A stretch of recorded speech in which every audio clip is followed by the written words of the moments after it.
Welcome to OWAD. I'm Sophia, pilot into the universe of Chinese. Let's continue exploring some classical China era's concepts. And today is Xiang to finish this Wang Hou Jiang Xiang.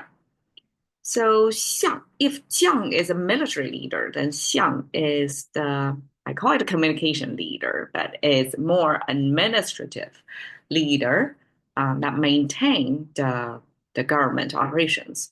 So Xiang in this concept would be considered Wen, so text-based, communication-based. And we have throughout history, the three finally aligned.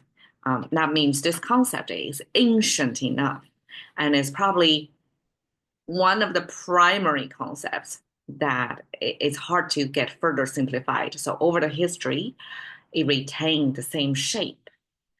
And and I also have another theory of the simple it is, the more essential it is, because probably when our ancestors created Chinese, the simple strokes are the ones first invented, and then you know options run out. They have to come up with something new, right? So then more complicated characters were created.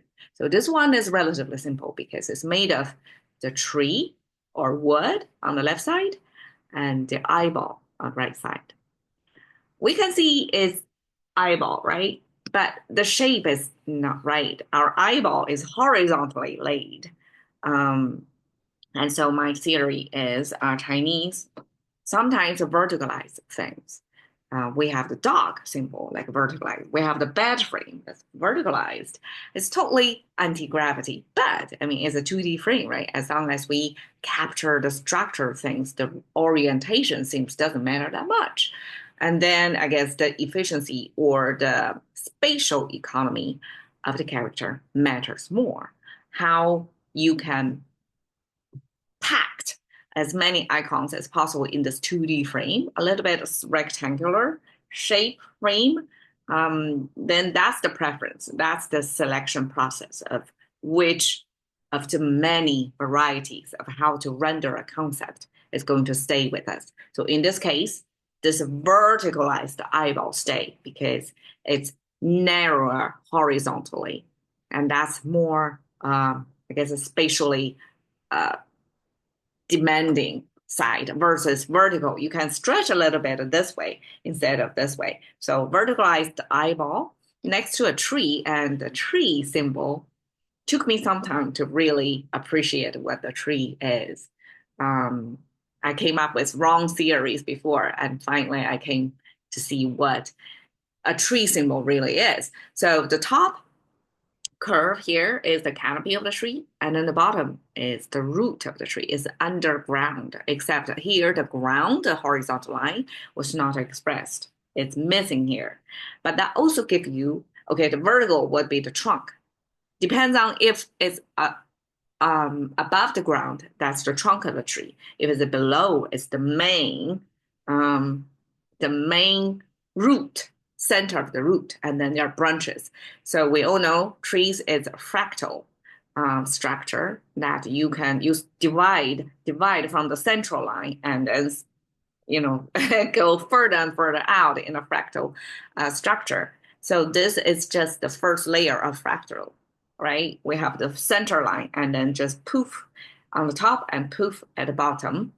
And that also gives you the sense of Chinese really see things through. We do not see tree as only the top portion, which as a child, when we draw a tree, it would be trunk and the canopy, that's it. Nobody care about the root part of the tree, but that's an integral and a kind of the root of the tree. That's the critical part. You cannot leave that out, right? So Chinese recognize holistic tree imagery there. So eyeball next to a tree means human eyeball holder are assessing the tree to determine if the fruit or the leaves or any parts of the tree is edible, because that's survival pressure, right? To be correctly identify the food source was a critical survival skill. So there we would just put eyeball next to a tree, that to ancient hunter-gatherer societies lifestyle, then that totally makes sense. And this assessment, this eyeball next to a tree, to gauge if you should eat from it or use part of it for your own purpose, that assessment eventually extend to many, many other derived meanings through human societies development. So here, all the way to minister, because I guess minister is the ultimate bureaucracy's, tip of the bureaucracy, because the king doesn't want to be bothered to go through all that miniature decision-making process. The minister is the one who carry out the decisions of the ruler. But the minister need to be, because it's on the tip of the bureaucracy, there are many, many micro decisions to be made, right? And so this minister gotta be good at assessing the situation and apply the rule set by the decision maker to make sure things are guardrails, things are carried out according to the ruler's intention. So this minister got to be able to read the policy, read the people, read the whole structure, the mechanics of governing this people. This minister got to be really good at. So in that sense, it's almost like a political leader, right? Except it's on the administrative side. It doesn't really make decisions. It's carry out decisions. So that's 像.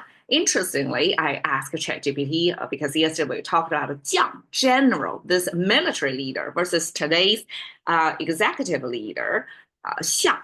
So I asked GPT, okay, who is the greatest general in history, right? ChatGPT, that's hard to decide, and gave me several options, right? Genghis Khan, of course, Alexander the Great, right? And Napoleon, even. Julius Caesar, I guess those are the options of, contentiously to be the greatest general of all. But when I ask, okay, who is the most respected or famous prime minister in human history? It's like unarguably, like commonly agreed upon, is this guy. Okay, Churchill. It's almost like a brand name of what prime minister should be. It's this face and everything about this person. So he embodies what prime minister is unarguably the best known or famous or respected prime minister in human history. Okay, so that's minister. We have 在, 相在 means master, and we simply put master in front of 相 minister to double down on the status of that tip of the bureaucracy, right? This is the mastermind behind all the apparatus of this governing tool, right? That's master, minister, 在相. 相夫教子. Here, this 相 means facilitate, means help. So a carryover of the function of what minister is. It's not the decision maker, but it's the facilitator, it's the assistant. So within the domestic setting, this 相夫教子is the expectation of the wife's role. The wife need to be the assistant to the husband and also to teach the son. So that's the role of a mother. 王侯将相宁有种乎? Again, this is a loud outcry, I guess, for millennia. Chinese people are, I guess, well-governed, that such a big piece of land, a massive population under one central government. That's not an easy accomplishment. And so to make that happen, a few episodes ago, we talked about what is people. People defined as people who cannot see. So people who cannot see are easier to be governed because they would not question you, right? But this is the line, 王侯将相宁有种乎? Is this question from people who are supposed to have their eyes covered. to open their eyes and question what really are these people on top of us? These kings and lords and generals and the ministers, do they have any special seed, meaning genes? Do they have any special human power, superhuman power to be staying on top of us? So once that question is in, that means the people start to think, and soon after they start to act. And throughout the Chinese history, there are many, many, many dynasties, and many times it's overthrown by the military power that's in the original regime. So that's a coup.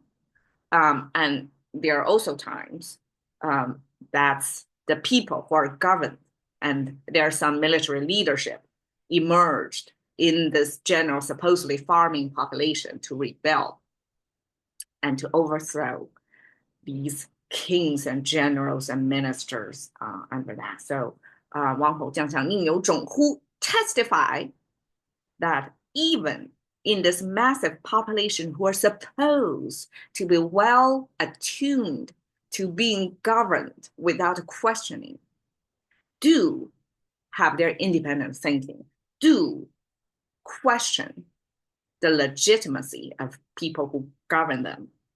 So that's Wang Hou Jiang Xiang Ning You Zhong Hu. And I guess that's and our mini series talking about this, roles of this pronounced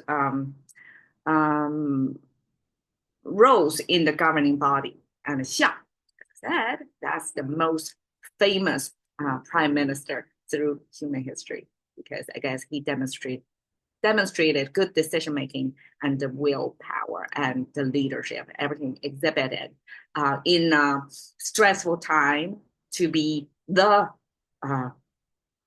exact right type of prime minister at the moment. All right, thank you for your time. See you another day.